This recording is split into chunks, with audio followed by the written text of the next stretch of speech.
اذا ذکر اللہ وجلت قلوبہم، قرآن میں اللہ نے فرمایا مومن لوگ وہ ہیں جن کے سامنے اللہ کا ذکر ہو، اللہ کا نام لیا جائے، ان کے دل کانپ جاتے ہیں، لرز جاتے ہیں۔ یہ کس ہستی کا نام لیا گیا ہے؟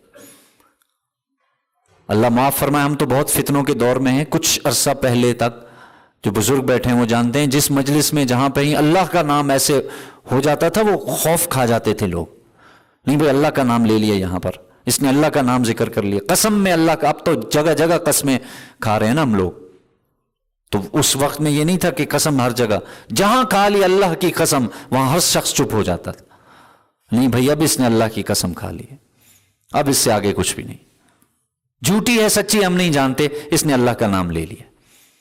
اب تو اللہ معاف فرمائے، اللہ حفاظت۔ اب خود سوچیں نا ہم لوگ، کیا اللہ کا نام سن کے ہمارے دل بدل جاتے ہیں، کیفیت بدلتی ہے؟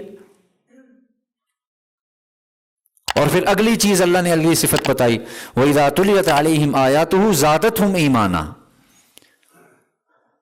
جب ان کے سامنے اللہ کی آیتیں پڑھی جاتی ہیں، اللہ کا کلام پڑھا جاتا ہے، زادتہم ایمانا، ان کا ایمان بڑھ جاتا ہے۔ قرآن کہہ رہا ہے، ہم اب دیکھیں ہمارا ایمان بڑھتا ہے کیا؟ صبح و شام تلاوت کا اہتمام ہے؟ اگر ہے تو پھر کیا اس سے کیا فائدہ ہو رہا ہے؟ اللہ حفاظت فرمائے، بار بار ایک بات سننے کے بعد لوگ بور ہو جاتے ہیں، حالانکہ یہ جیتا جاگتا معجزہ ہے قرآن مجید، ہر دفعہ آپ پڑھیں گے، ہر دفعہ آپ کو کبھی اس میں بوریت نہیں لگے گی۔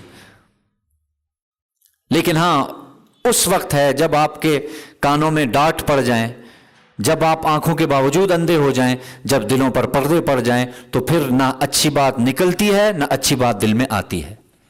ہر شخص یہ اندازہ خود لگا سکتا ہے، جب مجھے کوئی بات، کوئی اللہ کا کلام پیش کیا جاتا ہے، آیا میرے دل میں وہ اترتا ہے، ایمان میں اضافہ ہے؟ نہیں ہے، محنت کریں اس پر، دل کی رگڑائی کی ضرورت ہے، صفائی کی ضرورت ہے۔